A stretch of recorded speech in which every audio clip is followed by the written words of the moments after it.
Amazing. Greetings, relative, wherever you may be around the world. Welcome everyone for this session of Decolonize U. Thanks so much for being here. My name is Wendy Bravo. I'm the manager for Decolonize U at Honor the Earth. I'm a detribalized, reconnecting, and reclaiming Indigenous relative from the global South. My pronouns are she, her, hers. And before I get into what we have in store for you today, some brief housekeeping notes to keep everything together and flowing. First and foremost, we do not allow any features, any AI features, services, or functions during this session or any meeting, training, or event with Honor the Earth. If you have a note taker of any kind of AI function running, please turn that off now. Otherwise, we will be removing you from the session. As an Indigenous environmental justice organization dedicated to defending and protecting Mother Earth, we do not endorse the use of AI in any capacity. So if you have any questions on that, we're happy to communicate via email with you after the session has ended. Secondly, we do have closed captioning available for those that want and need. Please enable that feature at the bottom of your Zoom screen. You should see a box with the letters CC, that's Charlie, Charlie. If you have any trouble activating that feature, please do let us know in the chat. We're happy to support with that. And lastly, this session is being recorded, as you probably heard, and we will make it available to the public on our website, and it will also be sent out to all registered participants in an email along with any other relevant information shared here today. Please feel free to review this session at your convenience later. Take notes for yourself during the session and take care of your life needs during this time. Once again, this session is being recorded and will be distributed to all registered participants. So with that out of the way, I'd like to thank the entire team at Honor the Earth. Everyone's work is critical to our vision and mission. For this session in particular, I want to thank our Executive Director, Crystal Tubles, Ash, our Director of Department of Sovereignty and Self-Determination, and lastly, our IT Director, Ana Rivera, for joining us today. I want to thank them for their energy, their intellect, and their labor. We're excited and honored that you all are joining us here today. I'd like to introduce Honor the Earth and Decolonize U. Honor the Earth's vision is creating a world where Indigenous sovereignty is recognized, respected, and upheld. We envision a future where communities thrive with honor, abundance, and a right relationship with Mother Earth. Our mission is a commitment to protecting the lifeways and sovereignty of our Indigenous relatives across Mother Earth. We do this by investing in our communities and a new generation of organizers through campaigns, research, training, reclaiming our narrative, and providing capacity support in service of all land and life. Decolonize U is a knowledge sharing platform to provide skills and learning in the fight for climate justice and the protection of Mother Earth. We know that Indigenous peoples hold the solutions to climate change. Decolonize U is a platform to weave those solutions together, bring them to our communities, and organize for our collective liberation. We envision a place where education is a weapon in our fight for Indigenous sovereignty. And to that, let's get into why we're here after all. Let's start with the agenda for today. Next slide, please. Awesome. So first and foremost, we're going to get into the manufactured pathway for AI, provide a bit of political context. Then we'll go ahead and take an overview and a deep dive of the death cycle of AI and AI infrastructure. We'll get into what is generative AI and differentiate it from just regular AI. This distinction is important. Then we'll get into hyperscale data centers and their types. We'll get into false energy demands. We'll get into what it takes to actually make these data centers that require critical minerals. And then we'll touch briefly on surveillance and militarism. And then we'll get into some lies of AI. And then rounding us out, we're going to get into strategies and tactics, mainly at the local, state, tribal, and national levels. And then we'll introduce, if you don't know already, our data center tracker that's available online. We'll round out with a Q&A, and we'll go ahead and close there. I do want to encourage folks to please put all your questions in the Q&A for me. We'll do our best to get to all of those to make sure that folks, we might be lacking for time, but we're all going to do our best. So please put those in a centralized manner in Q&A so we can track those properly. And with that being said, I'll go ahead and pass it to our next slide, please. Amazing. Take it away, Crystal.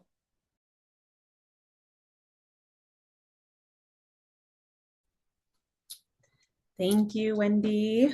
I'll give a minute for the spotlight to change up over here. Great. Thanks, y'all. Thank you, Wendy, for introducing us and setting the tone for the entire presentation. We're so excited to be here again for 102. We're excited to have these conversations and share things that we've been able to come across with the public and make sure everyone has access to the information that they need. Right now, I kind of want to go back, and this is something newer that we haven't shared in our presentations prior to this, but really wanted to look at what we're naming as like the manufacturing the demand for hyperscale data centers and generative AI. And so what we're seeing coming right now from this current administration is like, I believe there's well over 30 executive orders that have been rolled out since this current admin took over. And basically every single one of those 30 executive orders that we have seen and that we have tracked, and you'll be able to see in the future, they're all basically paving the way in manufacturing a demand for hyperscale data centers and generative AI, right? We're also seeing the rollback of federal policies that are there to protect our land, our air, our water, our communities, our peoples. We're seeing the rollback of those policies and those protections right now coming from this administration as well. And all of that is really setting the stage for everything that we're going to be talking about as we go forward. I really want to go in deeper to this, but I also want to plug that, stay tuned. We're going to actually dive way deeper into these executive orders and these federal policies at another Decolonize U that'll be coming up. So stay tuned for a 103. So just plugging that quickly. But those are basically what is like paving the way, right? And they're creating this manufactured demand for this. And so if you go to the next slide, this basically opens the door for what we've deemed the death cycle of AI, right? And for us, it's really important that when we're talking about hyperscale data centers, right, that is the one element of this infrastructure that gets the most attention, right, is the physical and material impact of hyperscale data centers. But every single time that we as On the Earth speak about hyperscale data centers, we make sure that we talk about the entire infrastructure for generative AI and what's creating this demand, right? And so we go in and we talk about there's generative AI. We're going to get into that and like what that actually is. What is the difference between generative AI and other types of AI? But that's basically creating this demand for the hyperscale data center, right? And as we know, hyperscale data centers have many different impacts, whether it's health, economic, all of these impacts, most especially on our water and our energy and electricity, right? But then these hyperscale data centers create the demand for more energy. They consume massive amounts of electricity. And so that's where you get the conversations around keeping the coal industry alive, expanding on fracked gas, and then also the reintroduction of nuclear, right? And so really looking at wanting to have that online here soon. And in fact, my own community is facing a small modular reactor as well to power a hyperscale data center that's close in proximity to my own territories and lands. And from there, you have to have critical minerals mining, right? For some of the GPUs, the servers, the air conditioners that exist within the hyperscale data center. You also have to have uranium as fuel for nuclear, right? And uranium is now, based on an executive order, added to the list of critical minerals in the United States. And so all of this is going to be mined somewhere. Where is it going to be mined?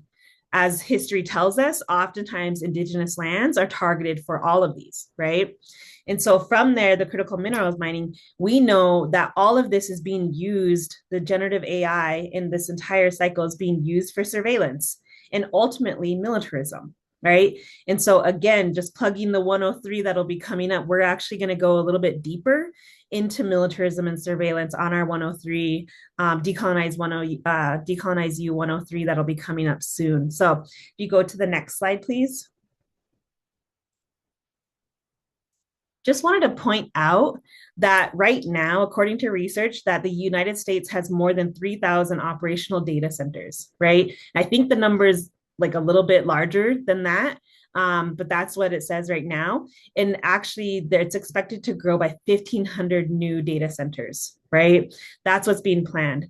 And then if you look at the graph that's on there, you can see a breakdown by state which states have the most hyperscale data centers, which is Virginia right now, right? And so these are the different lands, and these are the lands that will be targeted.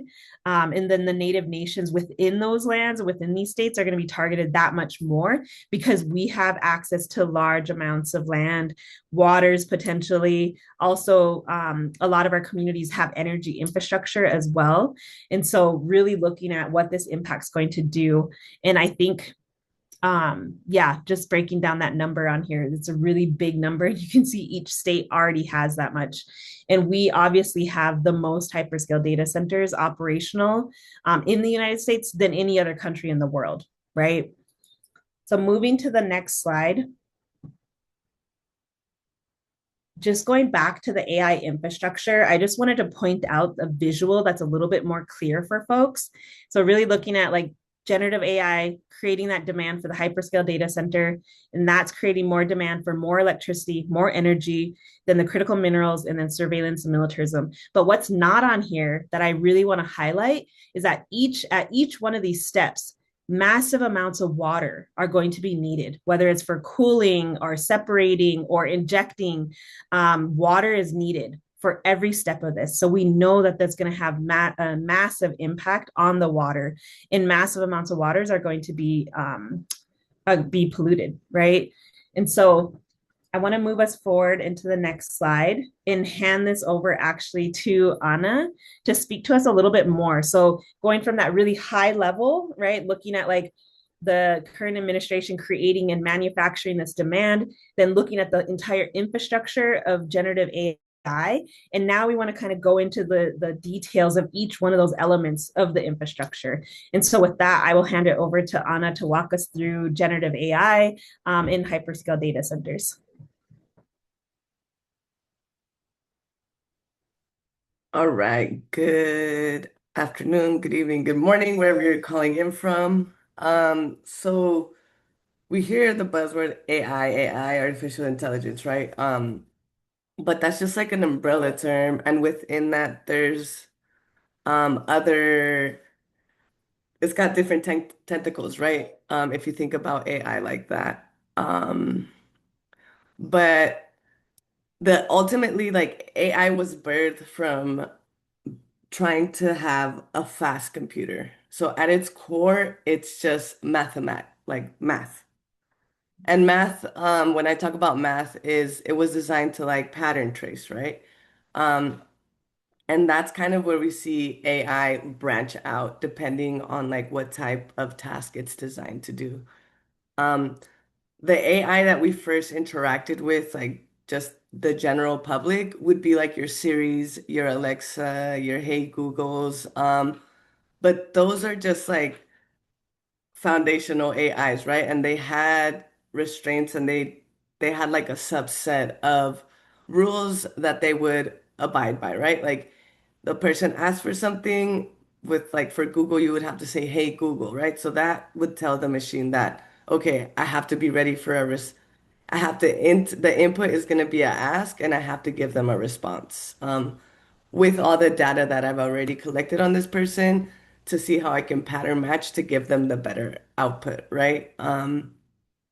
And that's kind of the first levels of like AI into the public sphere that we see, right? Then we get into fast forward to 2026, we see all these videos that really just don't make sense, right? Like a video of Michael Jordan and Michael Jackson both doing the moonwalk right now, for per se, like at the Warrior Stadium or something like that. Like that's not real. It can't happen because one person's not here anymore, right? But that's generative AI. Generative AI broke out from the subset of rules of like between like two an input and an output, right? So generative AI exceeded regular AI in the sense that anytime you input something, it reviews what it already knows and then inserts the new information. So that's where the generative part comes in, right? So I have to review everything every time you ask for something to give you a better output. And that's where like the resource comes in, right? It takes a lot of water to really cool down anytime the machine has to use generative AI because it perpetually has to review the data. Um, and I think that's where we see the more dangers of like when it comes to resources, right? Like the the terminals for the servers have to be switched out every 18 months because of just how much the machine is working.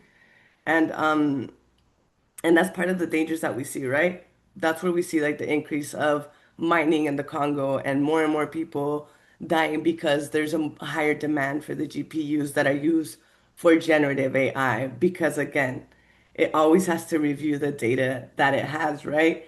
And I mean, anybody can drop it in the chat. Were you ever asked, is it okay for me to use your pictures, your video, your emails, your voice notes, your everything that you've ever interacted with to train these models?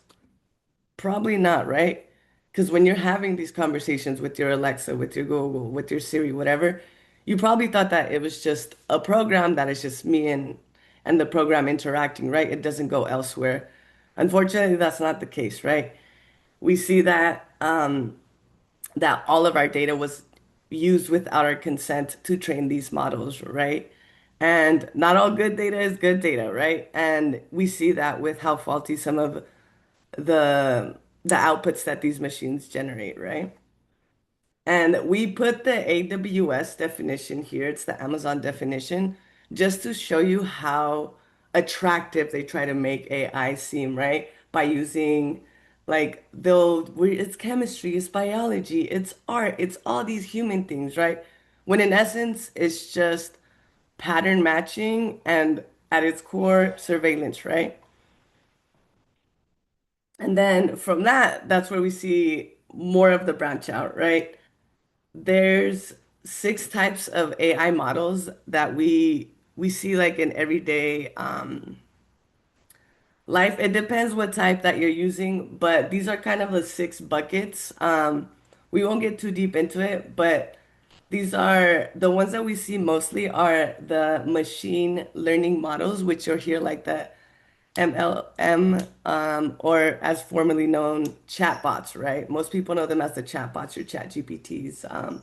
That's the one that the public really generates with, and that's where you see a lot of the generative AI really being made. And I'm so sorry if you can hear the birds outside my window. They are going crazy. Um, but that is that's also some of the things that we see every day, right? Apologies, the birds are right at my window. But again, all of this will be shared. Definitely review it and ask us if there's any more questions that come up when we talk about the six buckets. But how does all of this work, right? Like a lot of times we've heard the terminology, the cloud, the cloud, the cloud. The cloud is not in the sky. The cloud is a data center, and a data center that like demands an unnecessary amount of resources, right? And these are precious resources that we can't just dump out, right? And you can see with the picture that we have here of like what a hyperscale data center actually does is just extract an unnecessary amount of resources so you know you can have a cute video, right? But ultimately, what is it really used for? Is it really used for like to progress like your art side? No, right? We see a lot of times that these hyperscale data centers are used for surveillance of people, and also we'll get deeper into that. But these hyper data skills centers have been connected to the genocides we're seeing abroad. Everything we're seeing in Gaza is still unfolding, which is still a genocide that has not stopped. It's been over 1,000 days and it's still ongoing. And these data centers, ensure that it continues, right? Because they they are the ones that are working the softwares like Lavender or Where's Daddy, right? And these are used to like hunt down Palestinians and, use it on them. And that's the dangers of this, right?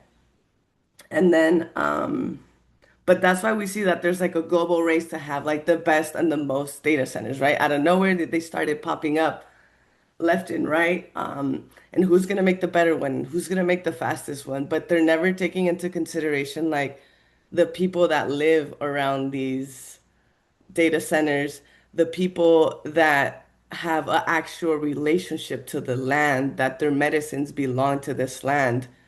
They don't talk about the slush water that comes out of these machines that make it impossible for this water to then be, ingestible, right? What's more important, this hyperscale data center to have water or Flint, Michigan to have water? Because to this day, Flint, Michigan still doesn't have clean water, but there's enough money to build these new extractive machines that will deplete our resources. All right, and that's hyperscale data centers. But it doesn't stop there. There's different levels of data centers, right? Our focus is hyperscale data center because usually that's where it ends up, right? You get the chip of, no, it's just going to be a small one. Oh, the demand has increased. We need to expand. Oh my gosh, the demand keeps on growing. Humans are not demanding from the internet as much as the military machine is. And that's where the push really comes from, right? Um, but there are different types of data centers, and it is important to have data sovereignty and own your data, right? And there are small modular, there are small like modular data centers that you can have that don't require near as half of the resources that hyperscale data centers do, right? Um, but that's why we see like in this, in this row, it starts modular, small, and then it grows to edge, micro, which are still, again, they're not as resource heavy as when you get to hyperscale. And then you can see the wattage demand here, how it's a short jump and then it's a massive jump, right? From 1 to 2 megawatts to 200. And that's just one. And as Crystal mentions, like we have over 3,000 active data centers already in the US. Um, but with that, I will pass it over to Ash, and she will talk about the demand. Thank you, Anna. Yeah. So what is powering these data centers?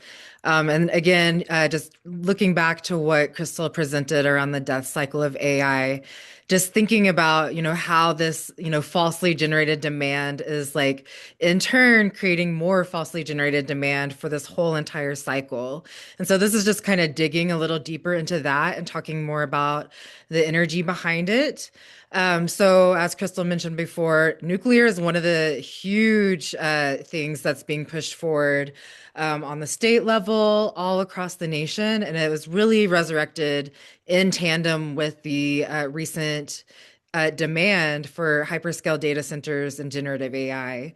And so we saw, for example, with those executive orders, we saw not only regulations being rolled back around nuclear, but also the express demand to advance nuclear technology from this current administration. And so on the state level, in places like Montana or Oklahoma, we definitely see the local governments and regulatory agencies embracing the idea of nuclear, moving into nuclear feasibility studies and advancing forward nuclear projects and proposals. And we know that one of these nuclear projects in Wyoming actually broke ground recently. And so this demand has been really ushered in very suddenly.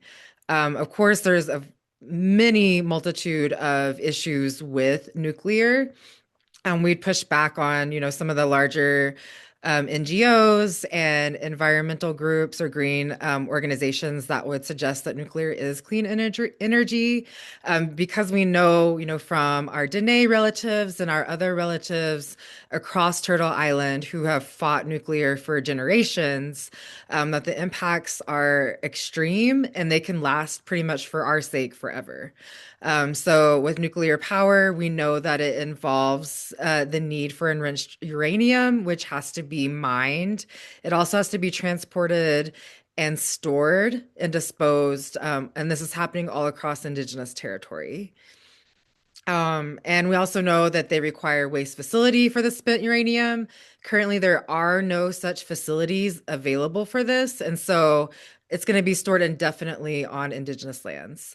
One of the other things that we see, especially right now, is that there's a sudden shift for these hyperscale data centers to purport that they are green hyperscale data centers and that they are using green energy, but we really consider this a false solution, another form of green colonialism, greenwashing. But what they are actually doing is they are basically exploiting communities who have these large wind turbine build outs, industrial wind turbine farms, and industrial solar farms whose excess power, the grids that are in those locations can actually take on that excess power. And so that surplus is known as curtailment. And basically, they're able to exploit this so-called surplus for really inexpensive. And so this creates a whole multitude of problems for communities who are being slated for these large wind turbine build outs or these large solar farms. We can go and move to the next slide.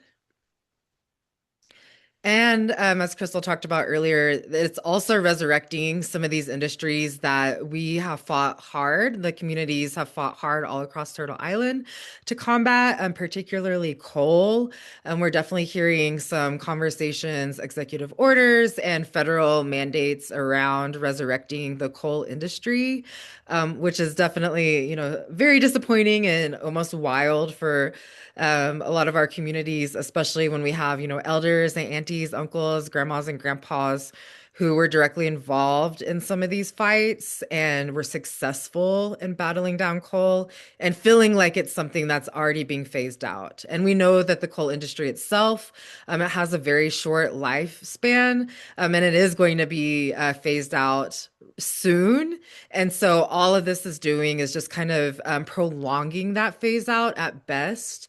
And then we're also seeing conversations around frack gas, which we know in places like Oklahoma, Texas, Kansas, where we experience fracking and have also experienced the frack quakes. That's definitely something that we don't want to see resurrected and promoted either.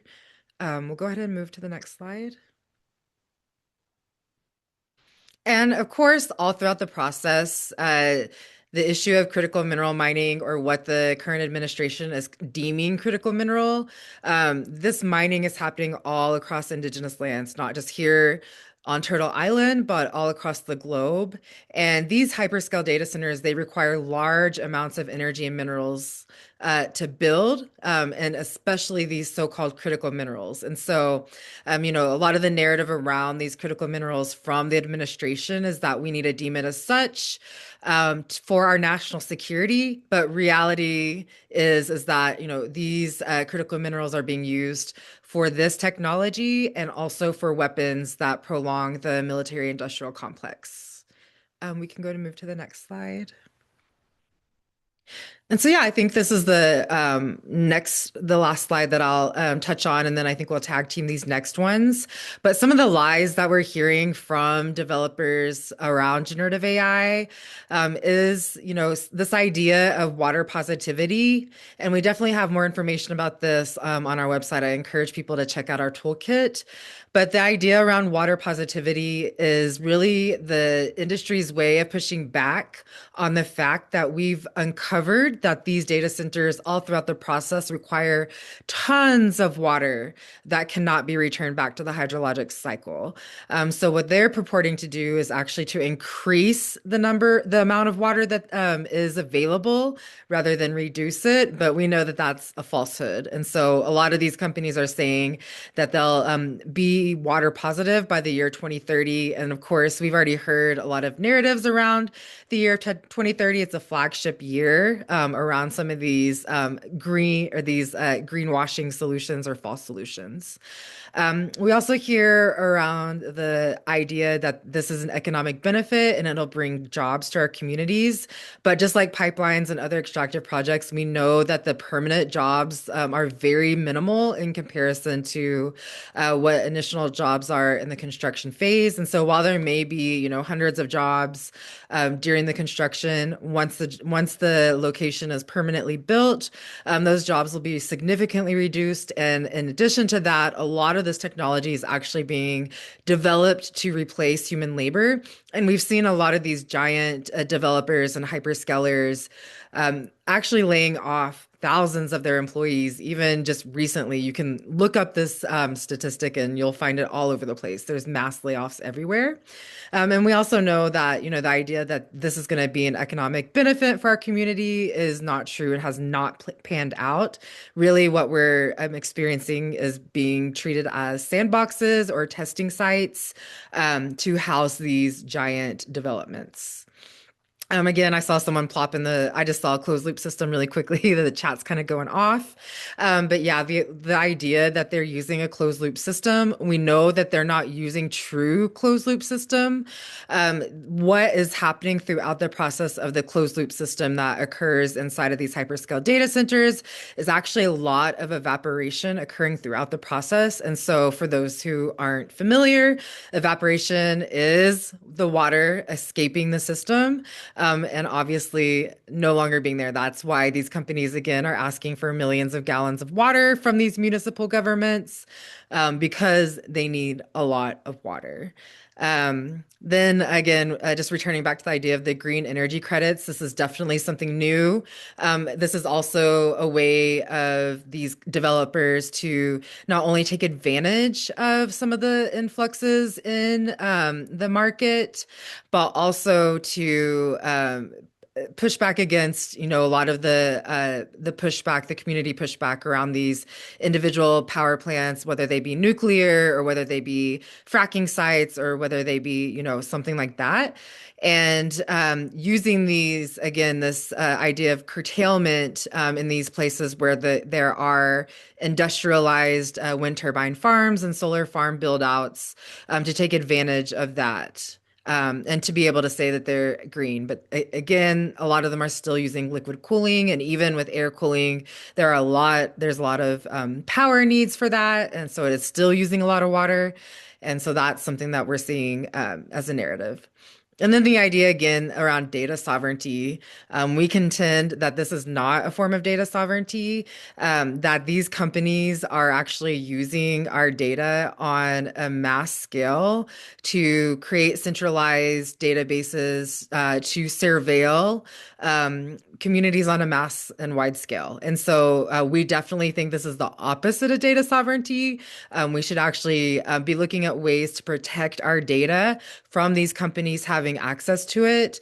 Because again, we've already seen the way that these companies have worked in tandem with governments, with technocrats, with law enforcement to share our data. And that's definitely not something that we want to see.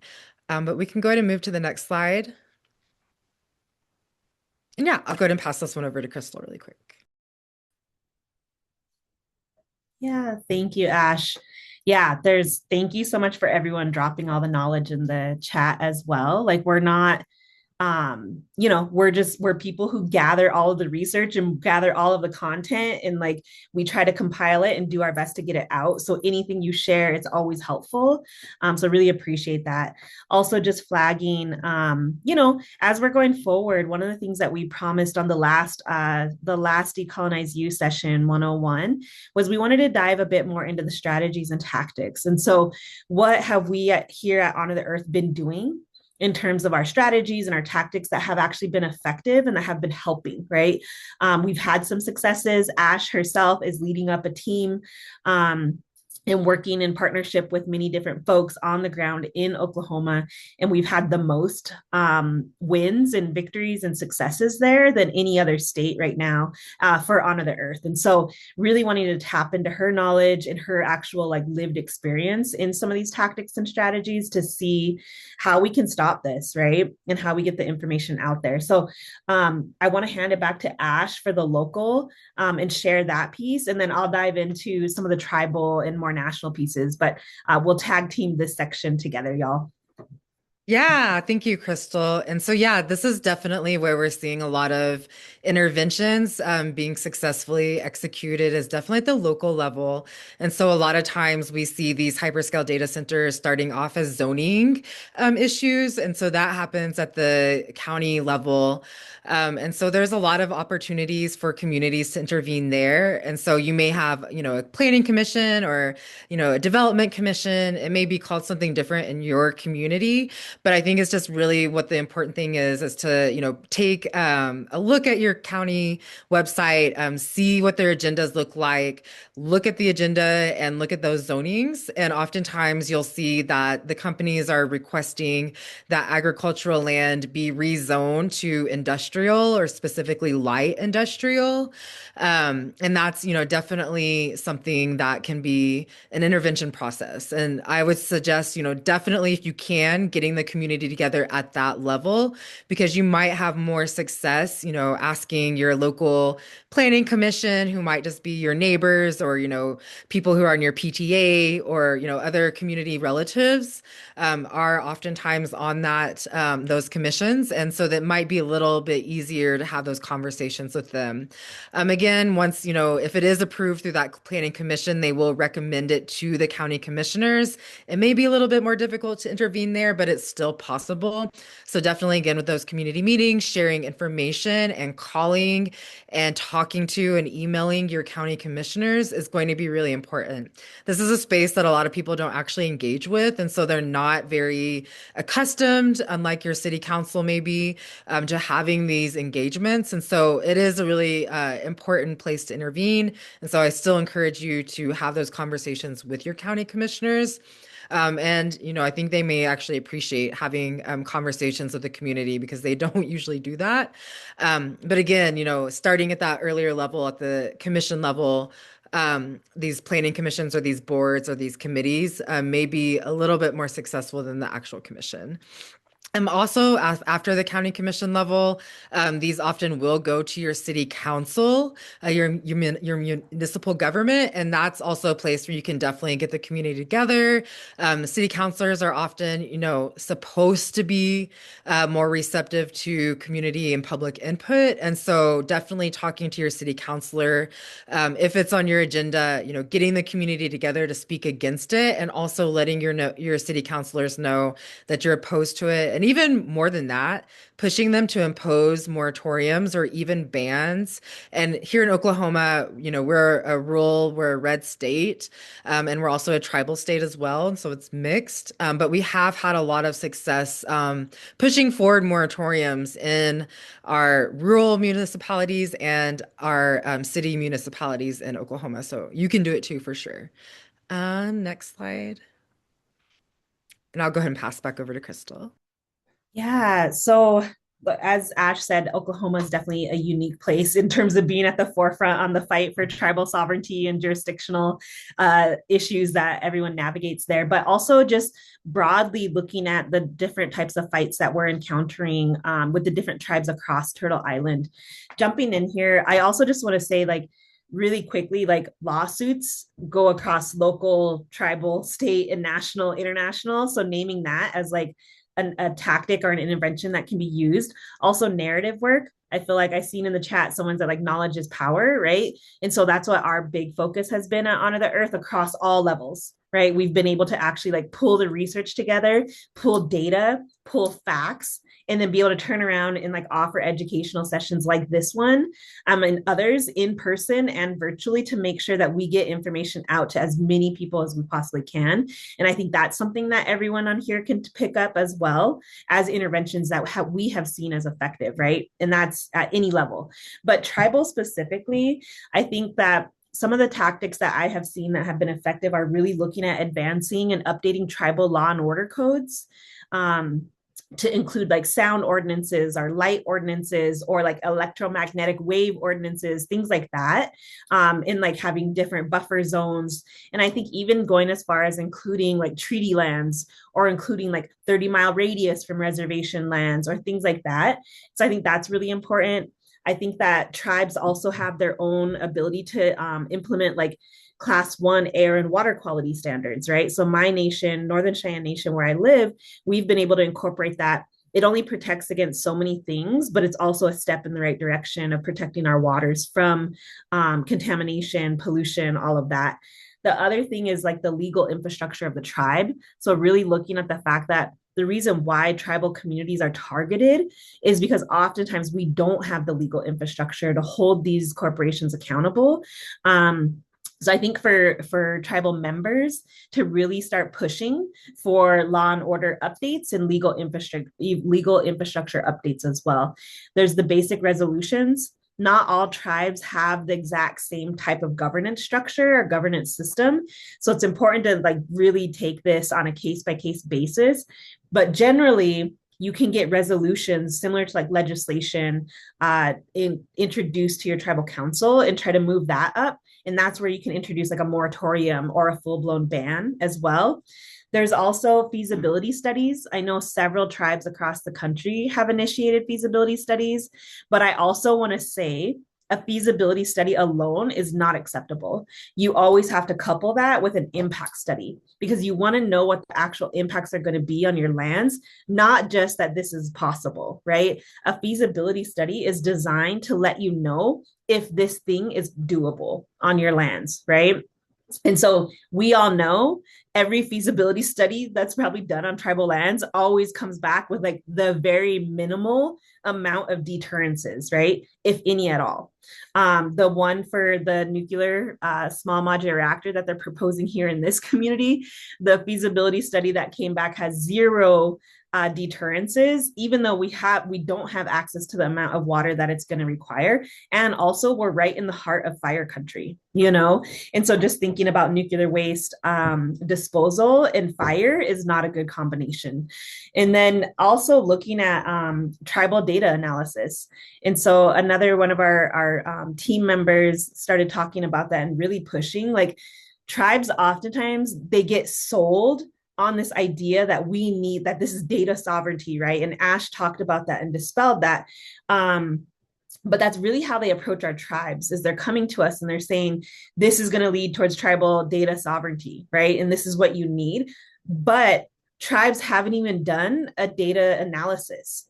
What are your actual needs for your community? And that could probably be applicable to like municipalities as well. But just really thinking about that as something is like oftentimes the data demand or the data analysis will show you don't need a hyperscale data center on your land to meet that, right?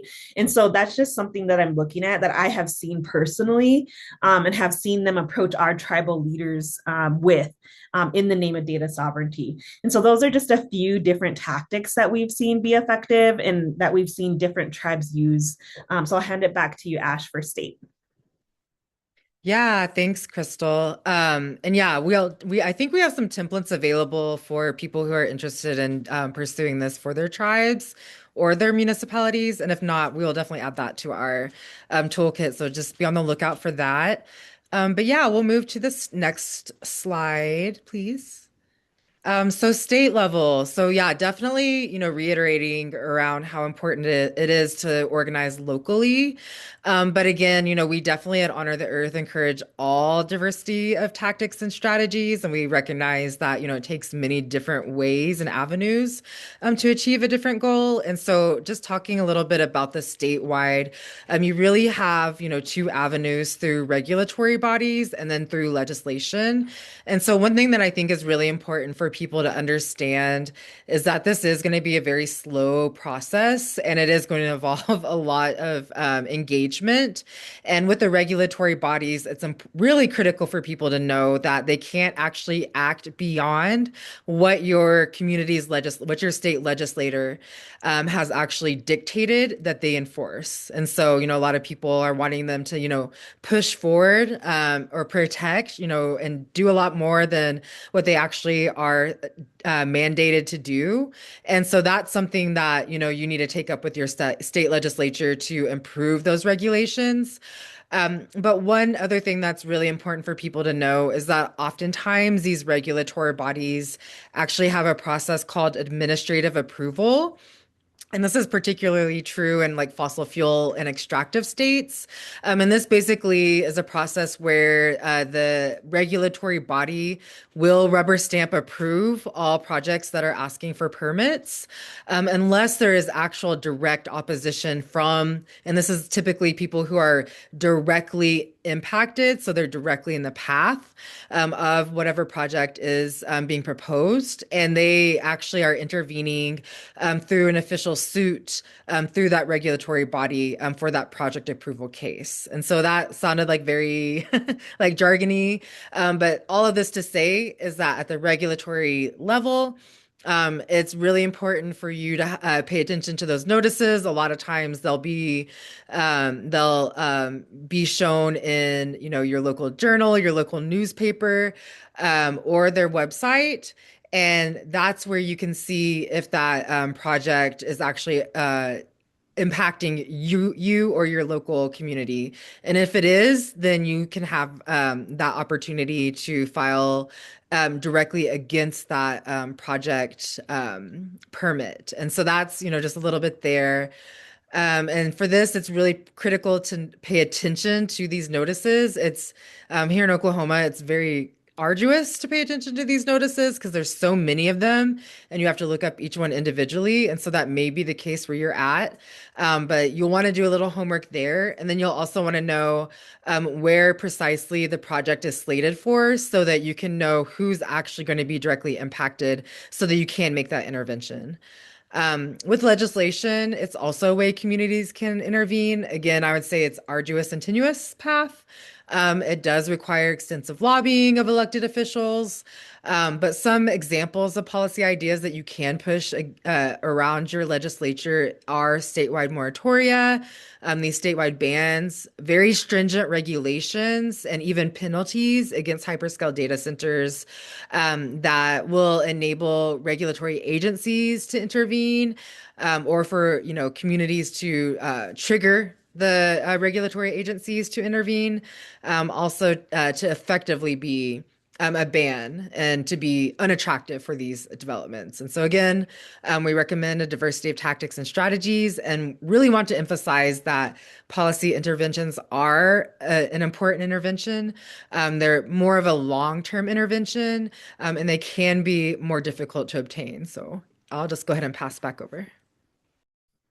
Thanks, Ash. Yeah, I mean, moving into national on the next slide. Yeah, this is really, it's very similar to state level, to be honest. I think like having, like holding the regulatory bodies accountable, I think legislation, I think the big thing at the national and international level even is that it's really, that's when we're starting to move into the infrastructure, right? And so I think when you're at like the state level, you're at the municipality level, tribal level, you're really looking at like the individual impacts of like a hyperscale data center or of generative AI or of these things. But when you move over to the national and international level, I feel like that's where we're moving in our conversation, is that then you're looking at the entire infrastructure that allows for this to happen. right? And that's the big piece for us, is that we're shifting over there. Right now, Honor, we're not doing a whole lot on the national level or the international level, besides from like narrative and education, but really making sure that we're going to be moving into this area next, right? And so really looking at like the regulations, looking at the regulatory bodies, looking at electoralism, using that as just a tool or just a tactic, right? That's part of a larger term strategy. I think that moves us into a conversation with like NDAs. Oftentimes the reason, like I seen the question in the chat about are regulatory boards required to post notice of proposed projects? Typically, that would be yes. But with the federal gutting of all of these like regulations and the protections that have been in place to keep us safe, our land, air, water, and peoples and communities, we're actually seeing that they are not doing that. And many of them have signed NDAs. And so we're seeing that they actually are no longer accountable to the people that voted them in, right? They're actually accountable to the corporations that are paying for their platforms. And so it's a broader conversation that we're going to be moving into as we go forward. The other thing is inserting the language of the AI bubble. And so, really, like going back to that original slide that we showed, the 3,000 hyperscale data centers that currently exist within the United States is far more than any other country out there, tells me that we are a completely inefficient country when it comes to that, right? And so really looking at like how many of these infrastructures are these hyperscale data center buildings and facilitators are facilities are going to sit empty, right, in the coming years. And so just to note, like I dropped the AI bubble conversation because we'll probably dive into that a little bit more on 103 as well. So definitely register for 103. Definitely stay tuned for more of the national and international conversations we're going to have. We're definitely going to be moving more into surveillance, and really bringing in militarism and the intersections there and having those conversations. We're building out relationships globally to be able to fight this. I seen a comment in the chat earlier talking about how this is a global issue now, and we're tracking that and we're moving in that direction with some of our campaigns. So definitely stay tuned. We're going to have a lot more coming up on the national and international front, but in general, holding people accountable, focusing on the infrastructure, policy, legislation, electoral, all of that is stuff that we need to engage as tactics, part of a larger strategy, right? Because our big focus cannot be continuing to fight symptoms, right, of this, but we have to actually get to the infrastructure and the root causes of why this is even happening in this country, right? So I'll pause there and I'll hand it back over to Wendy to move us into the end. Thank you, Crystal. Next slide for me, please, Anna. All right, folks. So as you've heard, we've been plugging our work here. Please know that all of our work, our toolkit is available on our website. That's easily Googleable, but we can drop it in the chat as well. Our toolkit is there. We have fact sheets of information. We do our best to update those constantly and keep up with the research in our work. And to that end, too, for our collective situational awareness as we continue to organize around Turtle Island and as we continue to organize globally, internationally, nationally, I want to bring our attention to the data center tracker of Indian country. Now, we are focusing this strictly to the so-called United States, and we are focusing on data centers on or near what I'm going to call formal indigenous land, right? We recognize that all of this land is stolen by colonizers. This is all indigenous land, but for the purposes of organizing and tracking this, I want to introduce you to folks that have not known about the data center tracker. And if you know of any that we don't have up here, please go ahead and drop that in the tracker, please. We have Hawaii here, we have Alaska, and we have numerous other hyperscale data centers that we're tracking. Thank you, Anna. Appreciate you. And that will help us organize ourselves better and defeat these hyperscale data centers. So please go ahead and take the time to do that. And then next slide for me, please, Anna. Awesome. So without further ado, one of the best parts about, I think folks have let us know are the Q&A sessions. I'm going to start with a question by Roy and What types of energy would we recommend that we should focus on? Are there any clean forms of energy that don't negatively affect communities? Where should the focus really be, if not on energy at all? And that's for any one of our panelists. Check. I would just jump in and really quick and say that the problem is around capitalism and the industrialization of everything. And so it's really about the scale. And so, a lot of the things really is around like consumption. And so I think that part of it is really about reducing our consumption, reducing our reliance. Of course, that is like, putting it on the individual. But of course, in addition to going against these large, companies and these large industries who are exacerbating the climate crisis, I think it really is, I think the real answer isn't really scaling up and trying to figure out, what's the next best thing, because, there are impacts even with solar panels. It requires mining, and it requires, refining of, all of these things on indigenous lands, and it harms indigenous peoples and those communities. And so really, I would say, part of that is really figuring out what is a just transition? What does that actually look like? Minus capitalism and, this huge scale, and figuring out how we can consume less and be more sustainable and live in right relationship with each other and, yeah, with Mother Earth. I would say that. Yeah, just adding like plus plus to everything Ash said. The only thing I would add is that like we can't template everything, right? Like so a lot of what we do here is like we're compiling things and we're pushing things out, but just know that every situation you have to go on a case by case basis. And I think that's part of the problem in this so-called country is like everyone wants like a silver bullet, right? Like this is the answer to everything and it's going to fix all the things, right? That's not true. That's not reality. And so I think like really moving away from that mentality and focusing on every situation as like a unique situation and finding the solutions that are right and correct and work for your community. Like that's the thing. And so that's really the embodiment of like self-determination and sovereignty, right? Is like honoring that what communities' needs are and like really trying to address those. And so just adding that piece. Yes, those are such great points. And I would also add that part of like what the question asks is very much tied to the narrative of AI of like, how do we meet the demand? How do we meet the demand? When in the question, it should be like, how do we draw down the demand? Right? Let's talk about economic degrowth. Let's talk about getting this energy demand down. Like, how do we reduce it? Um, and I joke all the time. I remember her asking her when we first met. I was like, "Girl, so like, what is the dream, right? Like, what is with tech? Like, where are we going?" Anna was like, "I'm trying to be off the screens, girl. Like, I'm trying to not do the screens." And I was like, "Bet." Like, she was like, "I'm trying to be out in nature," and I was like, "You get me. You get me. You get me." So yeah, shout out to Anna. Did you want to add anything to that, Anna?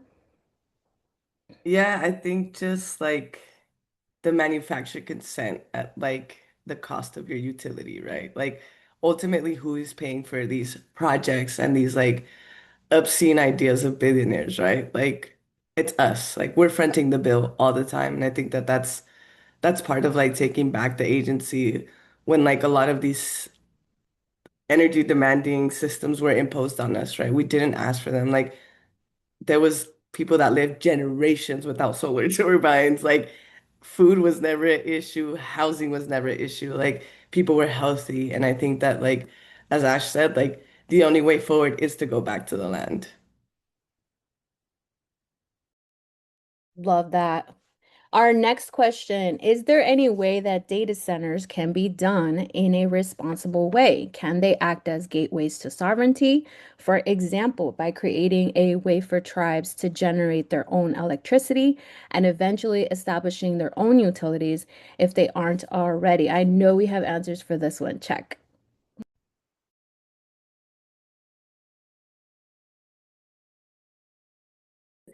Oh my gosh. Yeah, I think like we can probably have like a little mini convo about this, but I feel like the answer is no. So just in general, no, I don't think so that there is that.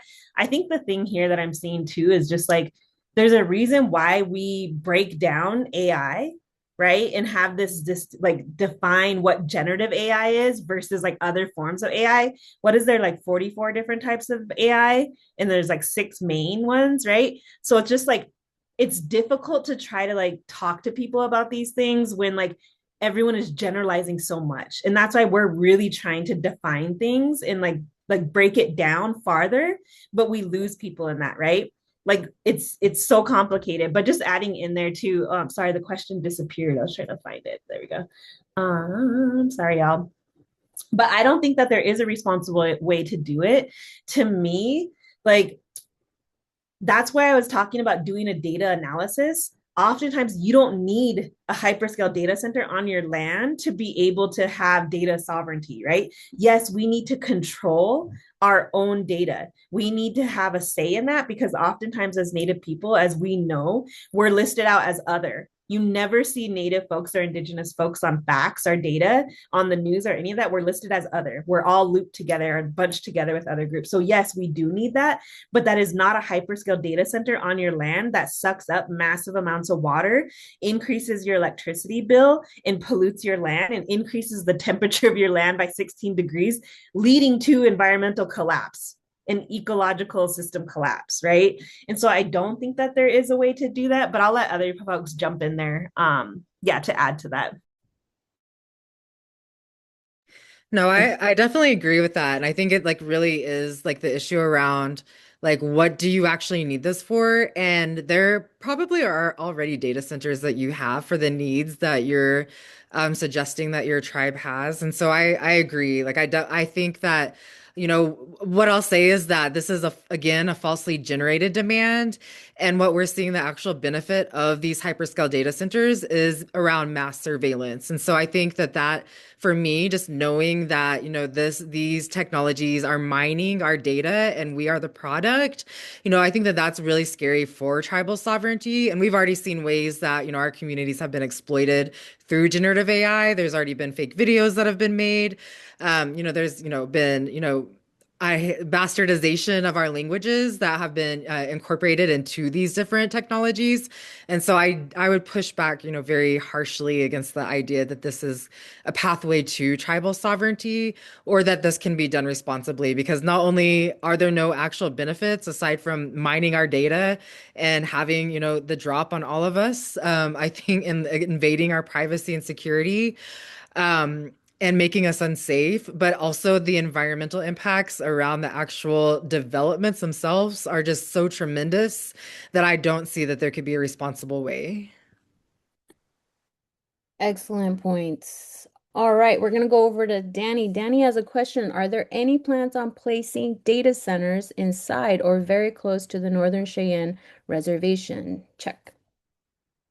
No, not right now that I'm tracking. The biggest threat to our lands right now that I'm tracking is the small modular nuclear reactor that's proposed for here in Colstrip. And that is directly connected to the larger hyperscale data centers that are being proposed for like Broadview or Bonner or the other cities in Montana. And so right now, there's currently, I think, initially there was 3 hyperscale data centers proposed for Montana. The closest one to the Northern Cheyenne Reservation was in Broadview, which is about an hour and a half. It's just north of Billings. So it's about 2 hours from the Northern Cheyenne Reservation. But the energy needed for that is going to come from Colstrip. And Colstrip is Northern Cheyenne territory. In the nuclear waste storage, the radioactive uranium, and the power plant itself in this land is actually going to have a negative impact. And so that's the biggest threat that we're tracking right now for the reservation here specifically. Excellent. Thanks, Crystal. So, a couple more questions I think we have time for. Do you think there is a chance that this movement can be the beginning of a push to end capitalism? Check. I mean, that's always my hope. I mean, like, we organize to win, y'all. I mean, and we know we're not going to win if we continue to play whack-a-mole. We're not going to win if we continue to fight symptoms. Like, we're focused on getting to the root causes of this, which, yeah, capitalism, y'all, settler colonialism, white supremacy, militarism. Like, that's what we're trying to, we're building towards some of these things that you're going to see coming out from us in the future, right? Like we got some big things on the work or in the works. We have some, some additions to this current campaign and the current work that we're doing. We're building out that infrastructure now, so stay tuned for that. But absolutely, we should always be organizing towards the end of these systems that allow for this shit to happen. Sorry for cussing. Yes. I If can folks don't know, we're an abolitionist organization through and through. Go ahead, Anna. yeah, I do think capitalism is already dying in how we see it in the ways that we engage with it and interact it, especially with like the concentration of wealth, right? And the other thing is Palantir dropping a manifesto. Their manifesto doesn't even like incorporate the type of capitalism that we engage with every day, right? It's a 22-point manifesto. It's really crazy. Um, but like they're already envisioning a world without capitalism, so why shouldn't we, right? Like, but we should envision a world without capitalism where we're in control, where we're the ones directing our people, and it's not going to be like a blanket over everyone, right? Everybody manages themselves and their group of people, things like that, right? We don't want like again, we're trying to beat mass surveillance, okay? We don't want to be mass surveillors ourselves either. But yes, like I do think that this is the end of like systems as we know it. Yeah, pass to Ash. Yeah, I'll just kind of combine some of the other Q&As that are in here with that, like definitely plus that. And I think like part of it, one of these questions is like touching to the idea or the narrative that this is inevitable.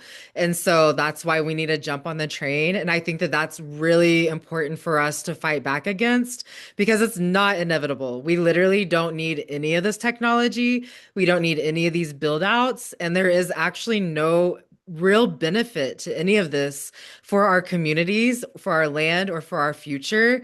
And so this is, and I'll just say that this, like, to further underscore my point, this inevitability is so false that 50% of data centers that are slated to be built have been stopped or they've been delayed because communities have pushed back against that narrative. And so I think that's even more testament to the idea that this is not necessary, it's not needed. And when communities come together and have that power from the communities, from the people, and they have the facts, these companies are pulling away, they're slithering away left and right. And so I just, yeah, definitely want to say that, we can actually push that a little further, you know, dive into this ending capitalism and also fight back against the idea that any of this is inevitable or necessary because it's not inevitable and it definitely isn't necessary. Yeah, just adding to that, like, y'all, I run into that every single day with tribal leaders. But honestly, at the end of the day, if you're more concerned about how you can take advantage of this, oh, that disappeared again. Sorry, if we could not close out those questions while they're still up. Um, sorry, y'all, I got distracted by closing out the question before I got to answer it. Okay, there we go. Oh, with that, like with tribal leaders, the big thing is like if you're more concerned about money than you are about the land, the air, the water, and your people and being accountable to them, then just say that. Like just be honest. You know what I mean? Like don't come to us with this inevitable stuff or just like coming to us and saying like, well, if I don't do it, someone else is going to do it down or down river, right? And that's what I hear a lot of. But to me, that's just like you might as well just say like I want the money, I don't care about the land, air, water. Just say that, just be honest from the start, right? And so when you frame it like that and you simplify it for people, like I think it just gets to the root of things, right? And so that's where I'm at, is just like I'm not gonna put up with the inevitable stuff. In fact, it's so not inevitable that we have a whole fact sheet in a one pager very specifically about how you transition away from using AI and the normalization of AI in our communities and our daily lives, right? Us as an organization, we've completely de-Googled. We're moving away from that. We're in the middle of a transition away from Google, away from the platforms that force AI on us. You don't have to engage. Yes, it takes work. Yes, it's kind of painful in the transition. It's not the funnest. Anna could speak to that. But it is possible. If you are committed to this, there are steps you can take to make sure that that doesn't happen, thus like minimizing our demand and our use of AI, and minimizing and lessening the demand for the hyperscale data center itself, right? So I think that's a whole thing. You can go to our website. We have a whole toolkit. That one pager's on there. You can see what the alternative platforms are and you can move yourself over there. So definitely encourage us to do that, but it's not inevitable.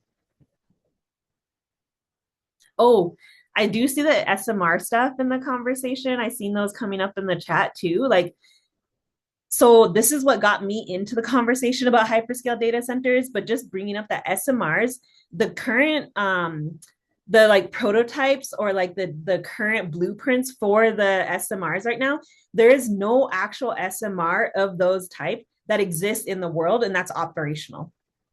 They say there's potentially one in Russia, they say there's potentially one in China, but honestly, y'all, if I was in the middle of a techno feudal battle with the United States, like I would also say I have an SMR operational. And so just flagging that is like those, they do not exist. There's none of them that are operational. You can separate out the military, right? Because naval ships operate and submarines operate off of small modular reactors, right? That's different. Like operating a naval ship and a submarine is very different than utility scale, right? Energy from a small modular reactor. So they actually don't exist. They don't. They're not operational. In fact, Northern Cheyenne had a tribal member who had clearance and went and toured the nuclear laboratory in Idaho, which is where they say these things exist and where they are. There was no SMR there. There's no SMR. They're just saying that. So they're really trying to push this technology on us and they don't even have it finalized, right? So just flagging that for folks when it comes to SMRs, like it doesn't even exist yet. They call them PowerPoint SMRs. They only exist on PowerPoints, y'all. And so just flagging that for us, like diving into the research, they talk about it as if it exists in real life. It does not. And we need to continue to push back on that because it's just not true.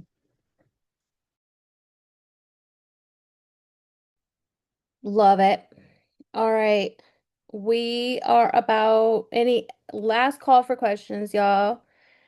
Any other closing thoughts, comments from our wonderful panelists who have done a great job today? Last call, closing it out for us. All righty. Next slide for me, Anna, please. All right, y'all. We want to thank you so much for being here. We have a couple more notes for you. And then, yeah, we'll close this out and y'all can continue to have a beautiful day. Let me make sure that I got my links correct. So first and foremost, we have a survey. We'd love to hear what you thought of this session. Did it go well for you? What do you want to know more about? This informs our future content to see what folks are doing on the ground and what questions and information is helpful. So please take a look at that.